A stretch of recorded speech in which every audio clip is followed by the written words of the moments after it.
성도 여러분 안녕하십니까? 2월 18일 토요일이 되었습니다. 한 주간 평안하셨습니까? 이제 오늘 잘 준비해서 내일 2월 셋째 주일 예배를 하나님 앞에 귀하게 잘 드리기를 원합니다. 가급적이면 예배당에 다 오셔서 함께 예배하기를 원합니다. 오늘 함께 읽을 말씀은 민수기 14장, 15장 두 장 말씀이 되겠습니다. 그 중에서 오늘은 14장 8절과 9절을 읽도록 하겠습니다. 여호와께서 우리를 기뻐하시면 우리를 그 땅으로 인도하여 들이시고 그 땅을 우리에게 주시리라. 이는 과연 젖과 꿀이 흐르는 땅이니라. 다만 여호와를 거역하지는 말라. 또 그 땅 백성을 두려워하지 말라. 그들은 우리의 먹이라. 그들의 보호자는 그들에게서 떠났고 여호와는 우리와 함께 하시느니라. 그들을 두려워하지 말라 하나. 아멘. 오늘은 함께 하시는 여호와를 신뢰하라 하는 제목으로 이 말씀을 묵상하려고 합니다. 민수기 13장과 14장은 참 마음 아픈 파국을 보여줍니다. 이스라엘 백성들이 광야를 통과해서 가나안 땅으로 가는데 가데스 바네아라는 곳에서 각 지파당 한 명씩의 정탐꾼을 선발해서 12명을 가나안 땅으로 보냈습니다. 그런데 그들이 40일 동안 가나안을 정탐하고 돌아와서 백성 앞에 했던 보고는 모든 백성을 좌절케 했습니다. 그곳에는 거인 족속들이 살고 있다. 그리고 성읍은 크고 성벽은 하늘을 찌를 듯이 높다. 거기 비하면 우리는 메뚜기처럼 보잘것없다. 우리가 갔다가는 거기서 다 죽을 것이다. 이렇게 절망 섞인 보고를 한 것입니다. 그러자 백성들 모두가 깊이 탄식하고 슬퍼하면서 절망한 나머지 차라리 애굽으로 돌아가자 이렇게 말하는 지경에까지 이르게 되었습니다. 여러분, 이 파국으로 인해서 결국 이스라엘 백성들은 금방 들어갈 수 있는 가나안 땅에 빨리 가지를 못하고 오랜 세월 동안 광야를 배회하다가 그 출애굽 1세대, 불신앙의 세대는 다 광야에서 죽은 것을 우리가 알고 있지요.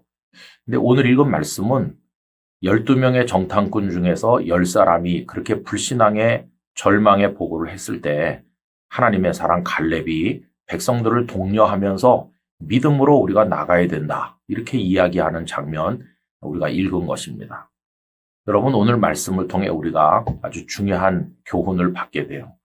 어떤 문제가 있을 때 그것에 접근하는 방식이 두 가지가 있는 거죠.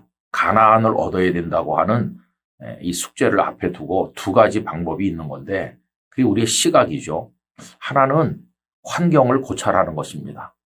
이 사람들이 가서 한 게 그거죠. 가서 살펴봤어요. 가나안 정복이라고 하는 게 어떤 여건 속에 있는 것인가를 이제 살펴본 결과 성읍은 높고 성벽은 굉장히 강건하더라. 그리고 거기는 등치가 크고 키가 큰 거인 족속이 살고 있더라. 거기 비해서 우리는 너무나 작아 보이더라. 이런 게 그 환경이에요. 조건이죠. 어떤 사람들은 늘 그런 것만 봐요. 환경을 분석하고 환경을 바라보면은 좌절감을 느낍니다. 왜냐하면 자기 자신이 작아 보이기 때문이죠. 이제 그렇게 시야를 가지고 시선을 가진 사람은 뭘 하기가 어려워요.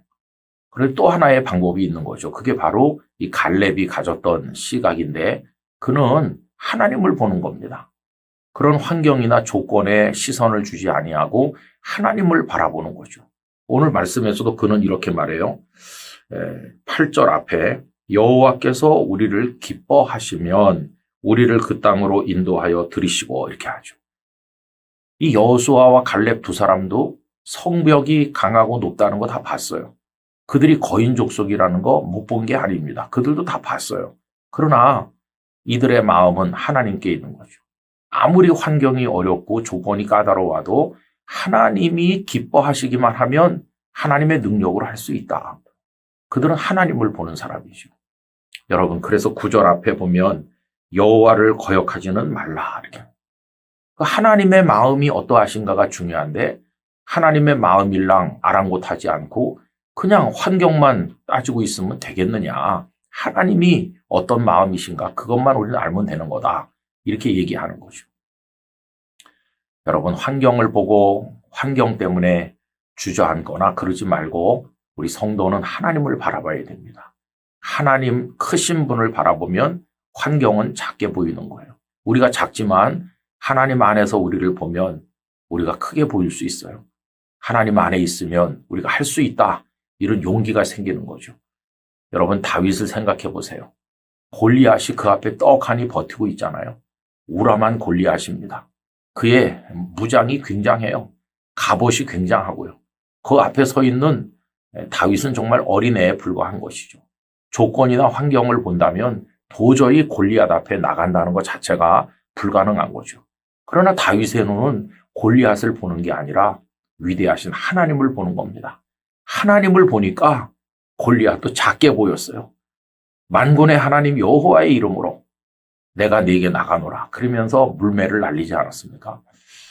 오늘 우리가 살고 있는 환경은 참 어렵습니다. 우리 교회를 에워싸고 우리 자신을 둘러싸고 있는 영적 환경은 뭐 이거저거 조건을 꼽아보면 다 하나같이 어려운 거예요. 그럼 우리는 여기서 주저앉아야 됩니까? 아닙니다. 하나님이 기뻐하시기만 하면 우리는 이길 수 있을 것이고 믿음으로 살아갈 수 있을 것이라고 믿습니다. 그래서 우리는 언제나 시선을 하나님께 둬야 되고 크신 하나님이 우리 편에 계시다. 하나님을 의지하고 살아나가야 될 줄로 믿는 것입니다. 이렇게 하나님 바라보는 믿음의 눈을 가지고 우리의 환경을 뛰어넘어 승리하기를 진심으로 기원합니다. 아버지 하나님, 가나안 땅을 바라보았을 때 거인 족속이 보였고 높은 성벽을 보았습니다. 정탐꾼들 중에 10사람이 절망하였습니다. 그러나 갈렙을 비롯해 여호수아는 하나님을 보았습니다. 하나님이 기뻐하시면 승리할 것을 믿었습니다. 아버지여, 저희들도 하나님을 보게 하여 주옵소서. 우리를 에워싼 환경을 바라보다가 주저앉지 말게 하시고 전능하신 하나님 안에서 승리하게 하여 주시옵소서. 내일은 거룩한 주일입니다. 정성껏 준비하여 하나님의 성호를 찬송하게 하시고 다 같이 예배당에 모여서 하나님을 영화롭게 하는 영락의 권속들이 되게 해 주시옵소서. 예수님의 이름으로 기도드리옵나이다. 아멘.